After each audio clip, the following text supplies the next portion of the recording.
오늘 이 메시지를 준비하면서 두렵고 떨리는 마음으로 섰습니다. 오늘 여러분에게 아주 중요한 분을 소개시켜 드리게 되어서 두렵고 떨리는 마음으로 이제 말씀을 좀 나누려고 합니다. 오늘은 여러분께 성령님을 소개하려 합니다. 누군가를 소개한다는 거 참 어렵습니다. 저한테는 그런 은사가 없습니다. 그래서 저는 참 제 꿈 중에 하나가 이 형제랑 이 자매를 소개해서 가정을 이루어 보도록 하는 게 꿈입니다. 제 꿈. 그래서 저한테 혹시 그런 부탁을 하실 때는 너무 기대는 하지 마십시오. 아직 이루어지지 않은 꿈이기 때문에. 누군가를 소개한다는 건 쉽지 않은 것 같아요. 이 자리에서 누구를 소개할 때 좀 쉬울까? 제 자신을 소개한다고 좀 쉬울까? 그렇지 않을 것 같아요. 누군가에게 소개한다는 거 쉽지 않죠. 그런데 우리 성령님을 소개할 때 오해하지 않게 정말 그분을 잘 소개해야 되겠다는 좀 부담감을 가지고 있습니다. 그래서 오늘 좀 성경 구절을 여기저기를 좀 보게 될 텐데 같이 조금 집중해서 이렇게 따라와 주시면 저에게도 큰 힘이 될 것 같습니다. 자, 성령님을 소개할 때 가장 큰 오해 중에 하나는 제가 봤을 때 이건 것 같습니다. 성령님은 신약에 등장하셨다. 특히 그 중에서도 복음서가 끝나고 예수님의 사역이 지나고 예수님 올라가시면서 성령님을 우리에게 보내주셔서 본격적으로 등장하셨다고 이렇게 생각하는 경향이 있지 않나 생각이 듭니다. 그런데 사실 여러분 성경을 읽으면 성령님의 본 무대가 어디냐면 구약입니다. 성령님은 언제부터 처음 등장을 하시는가? 창조 때 등장하십니다. 창세기 1장 2절 여기에 성령님이 등장을 시작하십니다. 우리 같이 한번 읽어보겠습니다. 땅은 형태가 없고 비어 있었으며 어둠이 깊은 물 위에 있었고 하나님의 영은 수면 위에 움직이고 있습니다. 하나님의 영이라고 불려지는 이분이 바로 거룩한 분이라고 해서 성령이라고 저희가 부르는 것이죠. 땅은 형태가 없고 비어있는 뭔가 무질서하고 혼란한 혹은 비어있는 어떠한 것, 없는 것에서 새로운 것이 생겨날 때에 성령님께서 계셨다. 이것은 사실 우리 개개인의 삶에서도 반복되어진 일들입니다. 우리의 삶에 비어있고 혼란하고 무언가 새로운 일이 시작될 때에 여러분 그때에 성령님은 그 자리에 함께 하십니다. 구약을 보면 많은 곳에 성령님이 나타나십니다. 특별히 우리가 잘 알고 있는 요셉도 창세기 41장에 보면 바로가 이 이집트의 왕이었던 바로가 요셉을 보면서 자기 신하들한테 이렇게 말합니다. 우리가 이 사람처럼 요셉이죠. 요셉처럼 하나님의 영이 있는 사람을 찾을 수가 있겠느냐. 이렇게 하나님의 영이 그와 함께 한다는 것을 이방 왕을 통해서 이야기를 합니다. 아무래도 이집트의 왕이었던 사람이 하나님의 영에 대한 정확한 지식은 없었겠죠. 아마 이제 어렴풋이 알고 그런 얘기를 했을 것입니다. 성경이 스스로 증거하는 것들도 굉장히 많이 있습니다. 예를 들면 사사들이 나오죠. 가나안 땅 정복 이후에 타락해가는 이스라엘을 깨우기 위해서 많은 보냄을 받은 사람들, 이스라엘을 돕고 구원하기 위한 사람들이 나타나는데 다 아시죠? 기드온, 삼손, 온니엘 이런 여러 사사들이 나타납니다. 근데 그 중에 그 사사들의 역사였던 것이 바로 성령님이시다. 사사기 6장 34절에 보면 이렇게 기록되어 있습니다. 함께 읽겠습니다. 그때 여호와의 성령이 기드온에게 임했습니다. 기드온이 나팔을 불자 그 뒤를 따라서 아비에셀 사람들이 모였습니다. 동일하죠. 기드온이라는 사람이 하나님이 이 이스라엘을 도우려고 세우실 때에 뭔가 새로운 것이 시작될 때에 그 기드온에게 무엇이 있었는가? 하나님의 성령이 함께 하셨다. 사사기의 역사를 이끌어 가셨던 분이 성령님이셨구나. 우리는 이것을 알 수 있습니다. 또 우리가 잘 알고 있는 다윗도 마찬가지입니다. 사무엘상 16장 13절에 보면 이렇게 기록되어 있습니다. 같이 읽겠습니다. 사무엘은 기름이 담긴 뿔을 가져와 그 형제들 앞에서 다윗에게 기름을 부었습니다. 그날 이후로 여호와의 영이 크게 다윗에게 임했습니다. 그러고 난 뒤 사무엘은 거기서 떠나 라마로 갔습니다. 기름을 부어서 다윗을 왕으로 선포하는 자리였습니다. 이 어린 소년이 왕이 될 것이다. 선지자가 기름을 붓자 그 기름을 붓는 형식적인 일, 의식, 예식 이러한 일만이 있었던 것이 아니라 그 다음에 사실은 더 중요한 일이 일어났는데 여호와의 영이 크게 다윗에게 임하였다. 이게 정확하게 어떤 형태인지는 우리는 잘은 알 수 없습니다. 크게 임하셨다는 게 뭘까? 뭔지는 잘 모릅니다. 성경이 설명해 주고 있지 않습니다. 그런데 바로 여기에서 우리는 힌트를 얻을 수 있습니다. 그래서 어렸던 다윗, 대략 13살 정도로 보여집니다. 13살. 아침에 깨우기도 힘든 나이. 그 13살에 사자와 곰과 싸워서 자신의 양을 되찾아왔다. 이 일이 어떻게 가능했는가? 하나님의 영이 크게 그와 함께 하였기 때문이구나. 골리앗이라는 적과 싸웠던 이야기를 우리는 알고 있습니다. 어떻게 이해하시는지 모르겠습니다. 동화 같은 이야기겠지 이렇게 이해하실 수도 있을 것 같습니다. 근데 그것이 어떻게 가능했는가? 물론 요즘에 영상 보니까요, 이 물맷돌, 슬링샷이라고 하죠. 이 물맷돌을 던지는 그런 영상을 봤는데 그 위력이 어마어마하더라고요. 진짜 이거는 맞으면 죽겠구나. 동의가 됩니다. 그러나 아무리 그래도 여러분, 골리앗은 장군입니다. 수많은 전쟁을 해냈고 승리했고 무수히 많은 사람들과 전투의 경험이 있었던 사람이 13살의 소년에게 단 한 번의 물맷돌질로 죽임을 당했다는 것은 이미 그 주위에 있는 사람들이 받는 충격에 그들이 받는 충격, 어떻게 이런 일이 일어나는 모습을 통해서 이게 흔한 일일 수가 없다. 누구나 기대할 수 있는 그런 일이 아니다. 일어날 수 없는 일이 일어났다는 것을 알 수 있죠. 그것이 어떻게 가능했다고요? 하나님의 성령께서 그와 함께 하셨기 때문이다.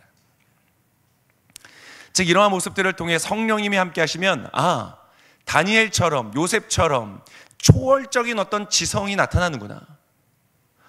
이 사람이 하나님의 영이 함께 하는구나 라고 고백할 수밖에 없는 초월적 어떤 지성이 나타나는구나. 혹은 사사들이나 다윗의 모습을 보아도 초인적인 어떤 육체적인 능력이 나타나는구나. 일반적인 어떤 사람의 모습과는 다른 어떤 퍼포먼스가 일어나는구나를 그 정도는 우리가 이 성경을 통해서 알 수 있습니다. 그래서 우리가 의외로 구약의 이 모든 곳곳에 하나님의 역사가 일어나는 곳에 하나님의 성령이 함께 하셨다는 것을 알 수 있습니다. 그리고 구약만이 아니죠. 여러분 신약으로 넘어와서도 마찬가지입니다. 신약에서 가장 빛나는 조연이 누구냐? 가장 빛나는 조연, 상을 받는다면 아마 성령님이실 것입니다. 신약에 얼마나 많은 사람들이 나타납니까? 신약하면 이제 가장 중요한 분이 예수님이시죠. 주연이라고 하면 예수님이라고 할 수 있을지 모르겠습니다. 그 예수님께서 이 땅에 오셨죠. 그것을 우리가 성육신이라고 합니다. 진리이신 분이 육체가 되었다. 여러분 그분이 이 땅에 오신 이 성육신의 사건이 어떻게 이루어진 일이죠? 마리아에게 성령으로 잉태되었다. 신약의 주인공, 우리의 구원자 메시아 하나님이신 예수님께서 이 땅에 오실 때에 그분은 성령으로 말미암아 오셨구나 는 것을 우리는 알 수 있습니다. 그리고 이제 그분이 사역을 시작할 때, 구원자로서 메시아에서 사역을 시작하실 때 그분이 그것을 선언하시는 장면이 있습니다. 자, 이제 내가 이 사역을 시작한다. 내가 바로 구약에 예언되어져 있는 그 메시아다. 너희들이 그토록 바라던 바로 너희들에게 필요한 그 구원자가 나다를 선언할 때에 누가복음 4장 18절에 이사야의 말씀을 인용하시면서 이렇게 선언하십니다. 함께 읽겠습니다. 주의 영이 내리셨다. 이는 하나님께서 내게 기름을 부으셔서 가난한 사람들에게 복음을 전파하도록 하기 위해서다.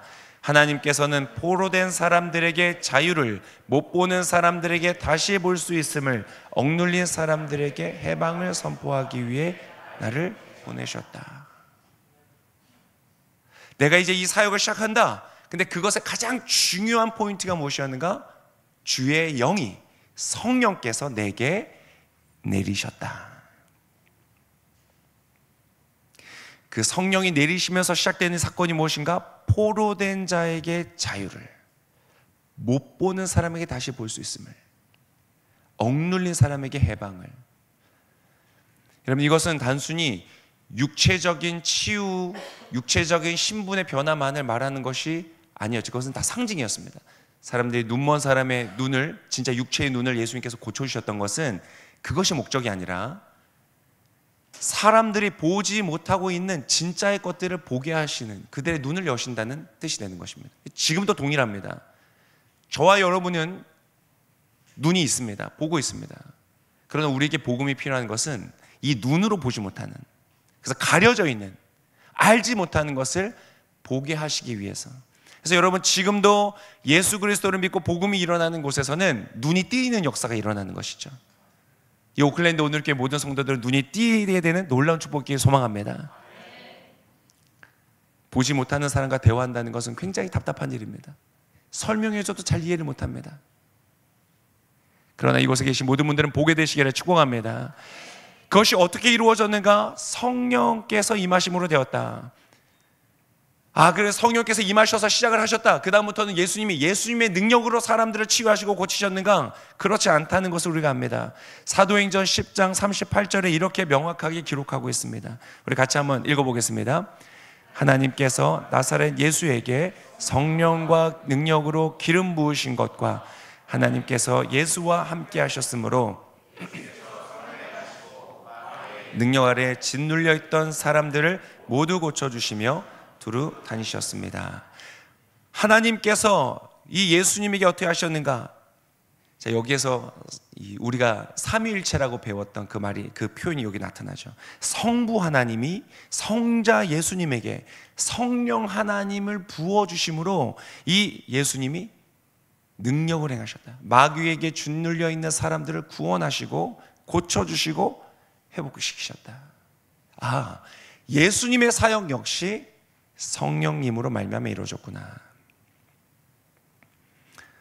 여러분, 이 마귀의 능력은 얼마나 강한지 모릅니다. 지금도 여러분, 우리 마음 안에 있는 많은 부정적인 것들, 어두운 것들, 죄의 유혹들, 내 삶을 얽매이고 묶고 자유하지 못하게 하고 눌리게 하는 그러한 곳에 여러분 마귀 역사가 있습니다. 그러나 그곳에 누가 함께 하시면요? 성령님께서 함께 하시면 그 복음을 통하여 우리를 자유케 하신다는 것이죠. 여러분, 이것을 경험하게 되시기를 축복합니다. 난 예수님 믿는데요. 예수님 믿는 사람도 눌립니다. 이스라엘 사람들을 보십시오. 가나안 땅에 정복하여 들어갔습니다. 택함 받았고 약속된 땅을 받았습니다. 근데 그들의 역사를 보십시오. 평탄하고 즐겁고 해피했습니까? 아닙니다. 대부분의 시간들을 공격당하고 빼앗기고 지배당하고 고통 가운데 보냈습니다. 언제 그들이 일어났습니까? 성령이 임하셔서 하나님의 뜻을 이루는 사사가 일어날 때에 독립을 하게 되고 자유를 누리고 강건하게 됐죠. 성령이 임하셔서 하나님의 뜻을 이루는 다윗이 나타났더니 그들이 부강해졌죠. 여러분, 저와 여러분의 삶이 자유를 누리고 부강하고 눌리지 않고 강하고 밝게 빛나는 삶을 살기 위해서는 뭐가 필요한지 아십니까? 성령님이 필요합니다. 그래서 사실 우리가 인지를 잘 못했을 뿐이지 성령님은 성경 전체에서 전반에 걸쳐서 역사하고 계셨다. 그분은 하나님의 역사와 분리해서 생각할 수가 없습니다. 여러분, 하나님 믿으십니까? 그렇다면 여러분에게 가장 필요한 분은 성령님이십니다. 그분에게 별명이 있습니다. 보혜사. 사실 이 번역을 참 잘했다고 해야 될지 못하겠다고 해야 될지 이 시대에는 정말 이해가 안 되는 표현인 것 같아요. 이게 한자로 되어 있어서 그렇습니다. 지킬 보자에 은혜 해자, 지키고 은혜를 주시는 분이다, 이런 뜻인데 지금도 사실 저도 와닿지가 않습니다. 보혜사 하면. 이 원어로 보면 파라클레토스 들어보셨죠?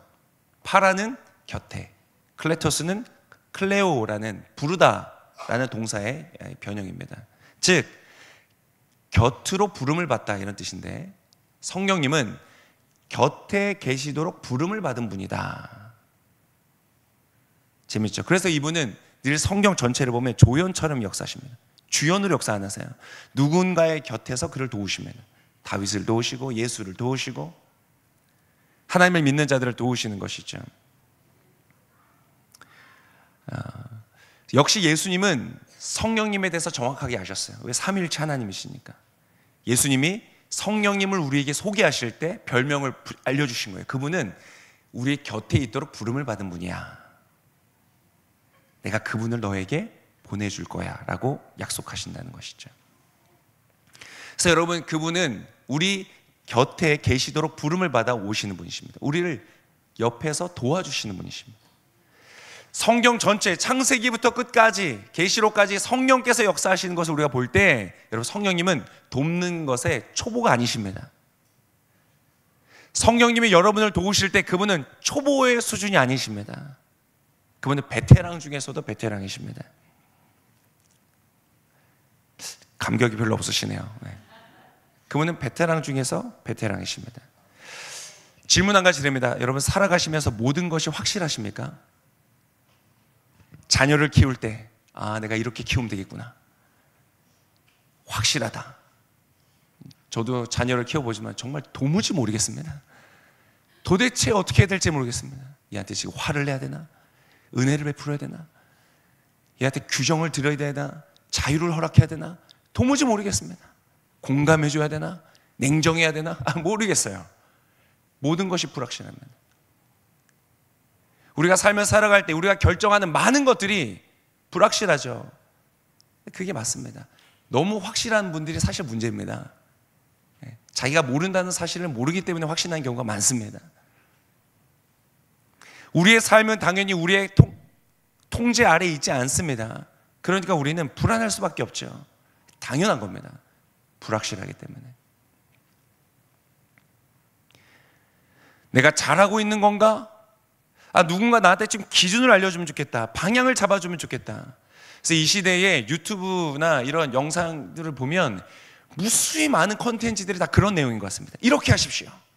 이렇게 하면 도움이 됩니다. 이러한 방법이 있습니다. 이렇게 하면 큰일 납니다. 여러 가지 콘텐츠들이요, 무수히 많은 기준들을 우리에게 제시합니다. 네. 또 심지어 때때로 보면 이 사람 얘기랑 저 사람 얘기랑 정반대예요. 누구를 따라가야 될지 몰랐어요. 그래서 한동안 또 뭐 이거 하면 좋다고 해서 막 가다가 보니까 아니라 그러고, 네. 뭐 커피를 뭐 마시면 안 좋다고 그래서 한동안 안 마셨더니 또 매일 마시면 뭐가 좋다고 또 누가 그래요? 또 매일 마셨더니 또 뭐가 안 좋대요. 뭐 왔다 갔다 해요. 도무지 뭘 따라가야 될지 모르겠는. 그러면서 제가 깨닫게 돼요. 전문가라고 나와서 얘기하는 사람들도 다 모르는구나. 자기가 볼 수 있는 어떤 요소들 안에서 결론을 짓는 것이지, 새로운 요소들이 나타났을 때 그들의 결론은 바뀌는구나. 이 인생을 어떻게 살아야 될까? 한 번 사는 인생인데 무엇이 중요할까? 어떻게 결정해야 될까? 내 자녀들에게 무엇을 내가 어떻게 가르쳐주고 남겨줘야 될까? 그것을 여러분, 누구보다 잘 아시는 분이 계시다는 거예요. 누구보다 잘 도와주실 수 있는 분이 계시다는 거예요. 감동이 좀 오시죠? 제가 표정으로는 느낄 수 없지만 감동이 오고 있으리라 믿습니다. 그런 분이 지금 곁에 계시도록 부름을 받아서 오셨다는 거구나. 여러분, 진짜 탁월한 사람들 상담 한번 받아보려면 엄청난 돈을 지불해야 됩니다. 가치가 있거든요. 근데 여러분, 곁에 있어 돕는 것에 베테랑 중에 베테랑이신 그분이 지금 내 곁에 계신다면 여러분 어떻게 하시겠어요? 잘 계세요? 제가 알아서 잘 해볼게요. 이렇게 하시겠습니까? 여러분, 오늘 예수님의 말씀이 그래서 이해가 됩니다. 뭐라고 하셨습니까? 성령을 받으라. 이 말씀을 하시는 타이밍을 보면 사실 더 와닿는 게 있습니다. 여러분, 지금 이 말씀을 언제 하시는 줄 아세요? 부활 첫날 저녁에 하십니다. 제자들과 부활하신 이후에 처음으로 제자들과 함께 만나시는 사건입니다. 즉 부활하신 다음에 제자들한테 가장 처음 주셨던 굉장히 중요한 메시지였다는 것입니다. 그냥 많은 중요한 것들 얘기하시고 나서 그런데 이것도 있으면 좋단다라는 선택 중에 하나를 말하는 것이 아니라 가장 중요한 것을 말씀하셨다는 것이죠. 성경 전체를 보면 이해가 됩니다. 성령님은 역사의 전체에서 역사하고 계셨던 분이기 때문에. 예수님 목요일 저녁에 최후의 만찬하셨죠. 겟세마네에 가셨다가 새벽 한두 시쯤, 그러니까 금요일 새벽 한두 시죠. 그때 잡혀가십니다. 그래서 새벽 내내 여기 끌려가시고 헤로데에게 끌려가시고 빌라도에게 끌려가시고 여기저기 막 끌려다니면서 재판을 받으시다가 아침 6시쯤, 새벽 6시쯤 십자가의 형을 이제 언도받죠. 그리고 채찍질을 당하고 오전 9시쯤 곳에 올라가서 십자가에 못 박히십니다. 그리고 오후 3시쯤에 사망합니다. 숨이 끊어지죠. 그 이후로 제자들에게는 두려움과 혼란으로 가득 찼던 시간들입니다. 도대체 이게 무슨 일인가?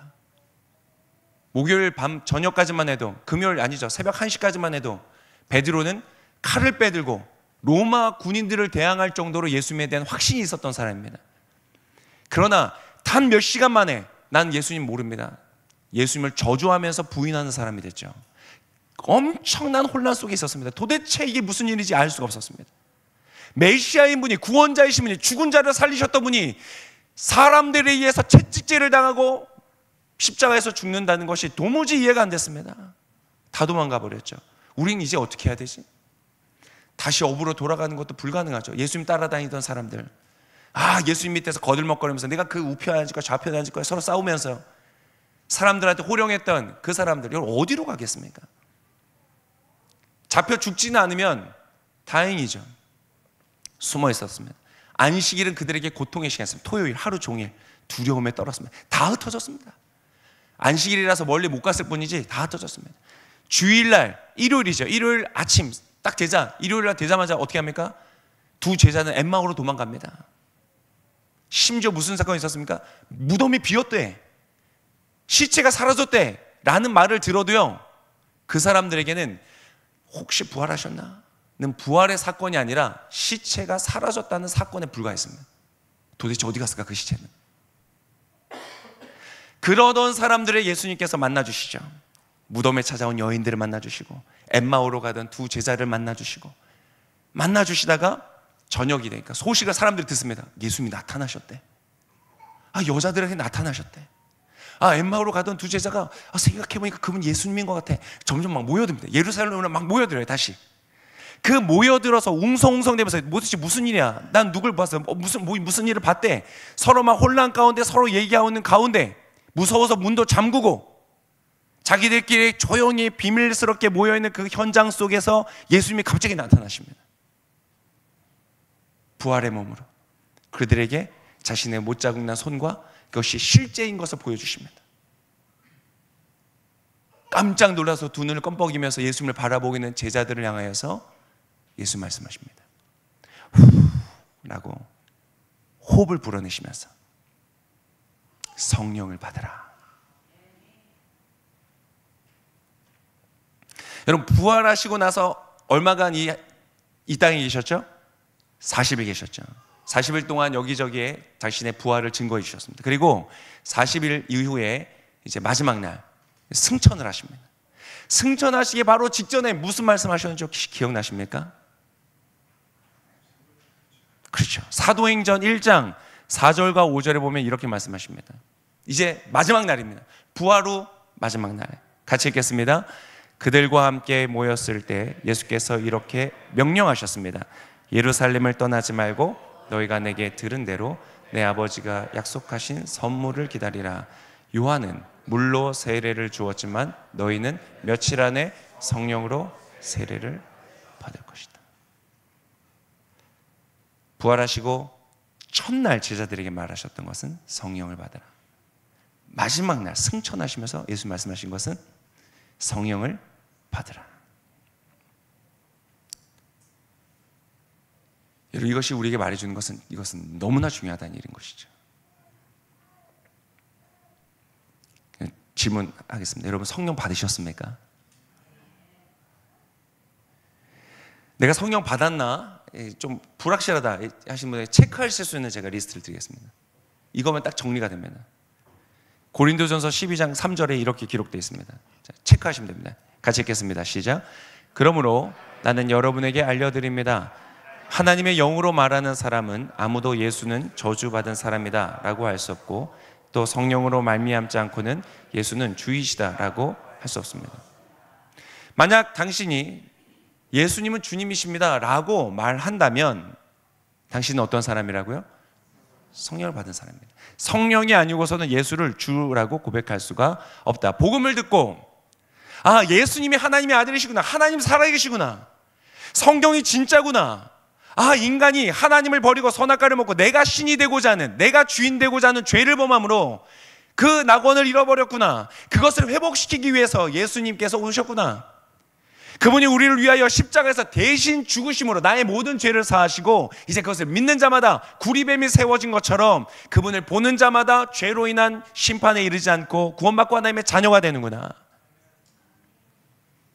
그리고 이제는 내가 주인 되어 살아가는 삶을 살아가는 것이 아니요, 아, 이 우주 만물을 창조하신 주님, 나를 창조하신 주님, 그리고 나의 아버지 되시는 그 하나님, 주님의 그 선하고 온전하신 뜻을 쫓아 살아가는 것이 나의 가장 큰 축복이요 행복이구나. 그것을 알고 믿고 그것을 따라가는 사람, 그 사람은 성령을 받은 자이다. 혹시 아직 성령을 못 받으신 분이 계십니까? 아직 이것을 예수를 나의 주라고 고백하지 못하신 분이 계십니까? 여러분, 예수 그리스도를 영접하시고 성령을 받으시기를 축복합니다. 성령 받으면 뭐가 좋나요? 성령 옆에 오시면 뭐가 좋아요? 모르신다면 몇 가지 구절이 있습니다. 로마서 8장 26절에 이렇게 말합니다. 제가 읽겠습니다. 성령께서도 우리의 연약함을 도와주십니다. 우리는 마땅히 무엇을 기도해야 할지 알지 못하지만 오직 성령께서 친히 말로 할 수 없는 탄식으로 우리를 위해 간구하십니다. 성령님은요, 탁월한 중보자이십니다. 우리 교회 오클랜드 오늘교회 중보팀이 있습니다. 기도 학교를 수료하신 분들로 모여져 있는 중보방이 있습니다. 우리 교회에 크고 작은 중요한 일들, 또 고통이 있는 일들, 어려운 일들이 있으면 기도 제목을 올려서 함께 기도합니다. 하나님께서 그 기도 가운데 얼마나 응답해 주시는지 모릅니다. 중보가 있다는 것은 축복입니다. 그런 말이 있습니다. 중보하는 부모를 둔 자녀는 망하지 않는다. 여러분, 자녀를 위해 중보할 수 있는 부모 되시기를 축복합니다. 엄청난 힘이 됩니다. 제가 제 인생을 돌아보니까 저의 인생의 80%는 중보 때문에 살았습니다. 저희 어머니의 중보, 아버지의 중보, 저희 할머니의 중보, 지금도 저를 위해서 기억하고 기도해 주신 중보자들, 정말 금과도 바꿀 수 없는 소중한 분들이십니다. 여러분, 누가 중보해 주신다고요? 성령님께서 나를 위해 기도해 주신다. 여러분, 엄청난 축복입니다. 감동이 있지만 굉장히 많이 좀 가야 되는데, 여러분, 저에게는 정말 여러분 깜짝 놀랄 만한 저의 중보자가 있습니다.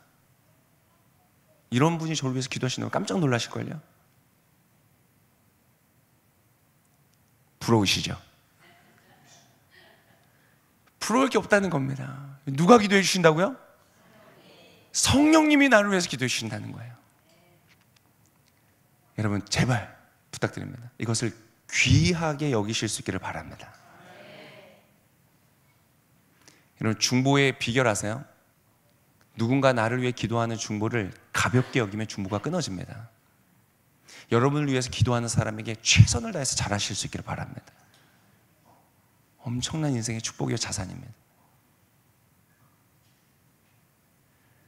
여러분에게 월급을 주는 사람보다 중보해 주는 사람을 여러분 더 감사하게 생각하셔야 됩니다.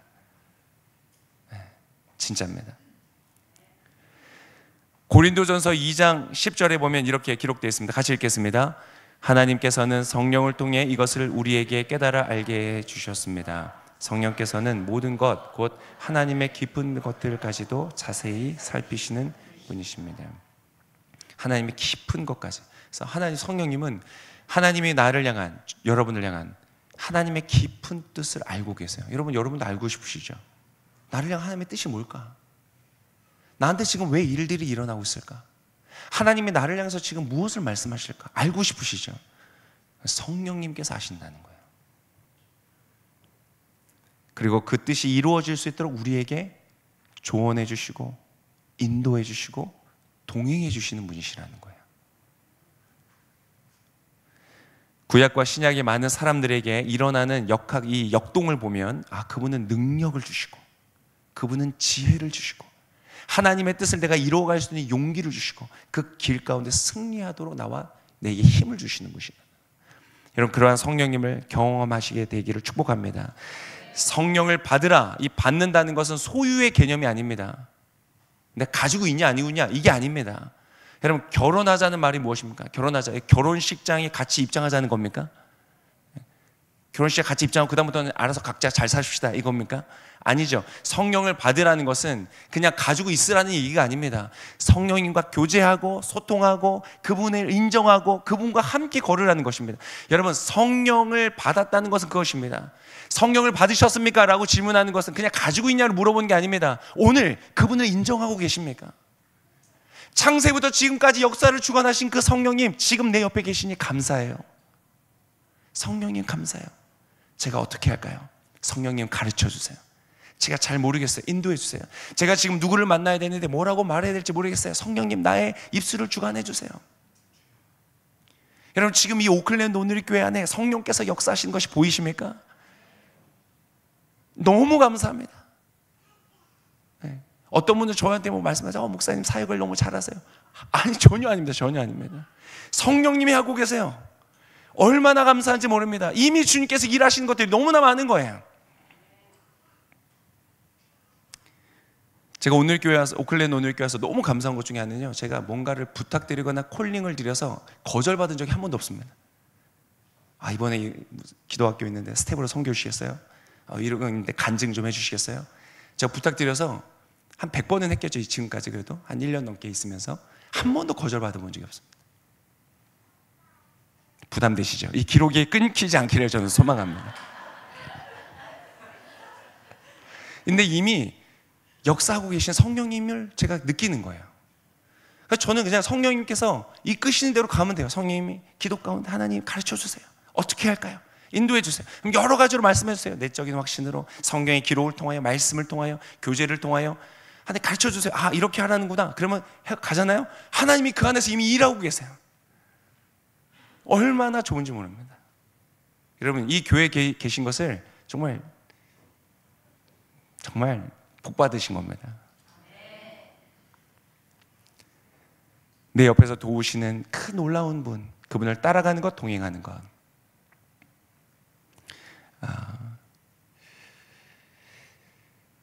자, 근데 그분과 동행을 하려면 방향이 같아야 될 텐데, 이게 중요합니다. 이거 마지막으로 하고 마치겠습니다. 왜 많은 사람들이 그 성령님을 정말 가까이 느끼고 분명하게 경험하고, 성령님이 지금 이렇게 하시는구나, 이렇게 하시는구나, 이것을 다른 말로 표현하면 성령으로 충만하다는 겁니다. 성령님 나와 함께 하셔. 너무 분명한 거예요.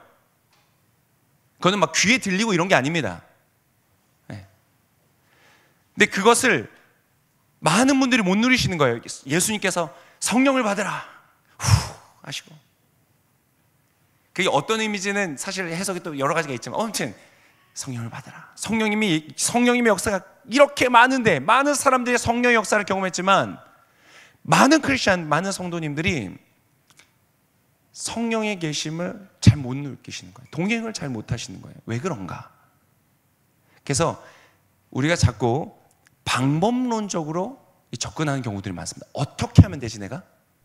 어떤 공식을 따르면 되지? 소리를 크게 내서 기도하면 이루어지는 건가? 작게 기도하면 안 되나? 이런 식으로 내가 뭘 어떻게 하는지에 대한 생각이 많습니다. 사실 더 중요한 게 있습니다. 더 중요한. 어디에서 우리가 알 수 있냐면 예수님 하신 말씀을 알 수 있어요.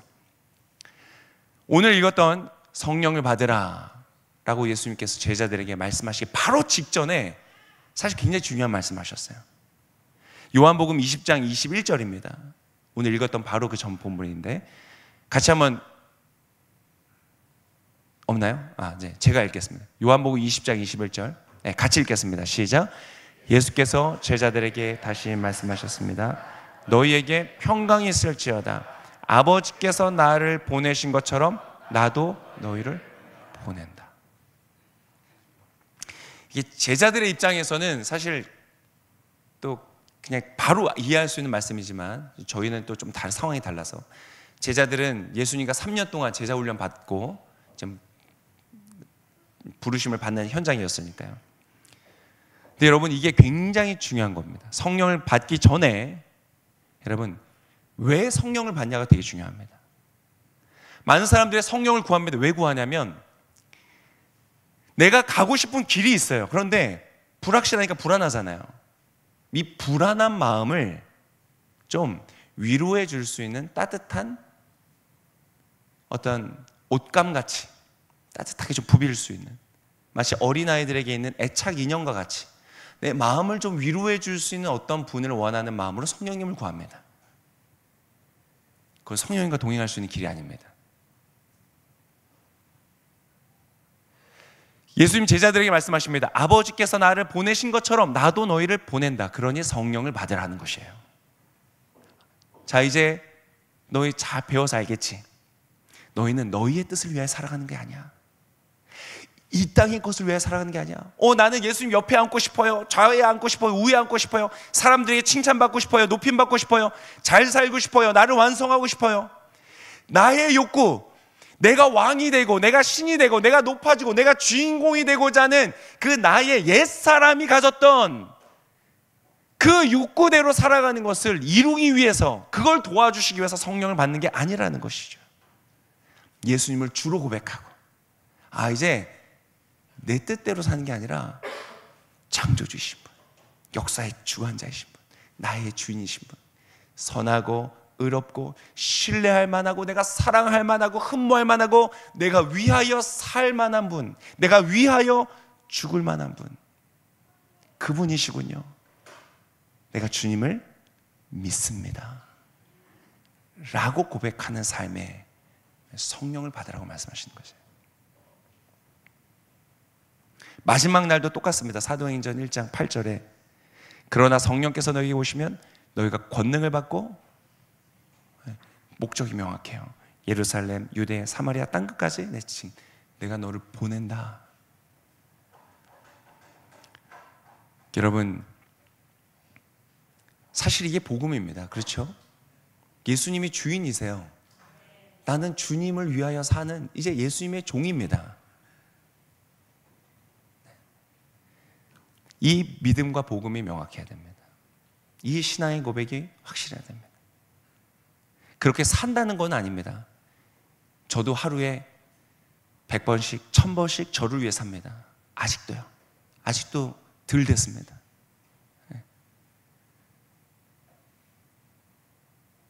그러나 그곳을 향해서 가고 싶습니다. 내 달려갈 길, 내 선한 싸움을 다 싸우기까지 가고 싶습니다. 누구랑 싸워요? 일단 나랑 싸웁니다. 자꾸 주인 되려 하는 내 안에 있는 예차와 싸우는 것이죠. 끊임없이 고백하는 겁니다. 나는 그리스도와 함께 십자가에 못 박혀 죽었으니 이제 내 안에 예수님 사시는 것입니다. 아직도 깨닫는 게 미진하고 부족하고, 지금도 작년에 어떤 사건들, 작년에 있었던 어떤 일 생각하면 그때도 내가 살아있었구나. 참 내가 아직도 너무 모르는구나.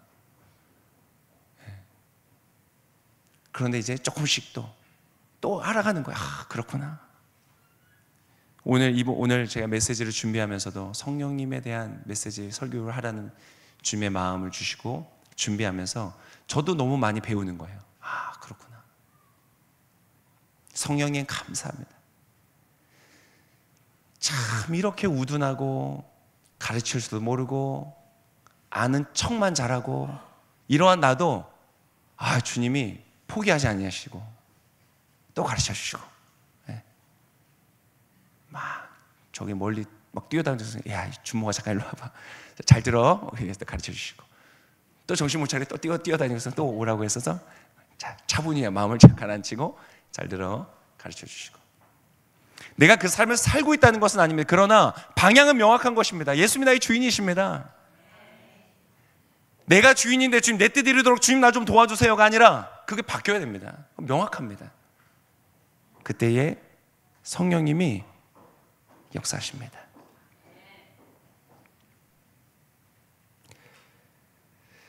그러면 이제 어떻게 해야 될까요? 여러분, 그 복음이 명확하게 오늘 또 고백되시기를 축복합니다.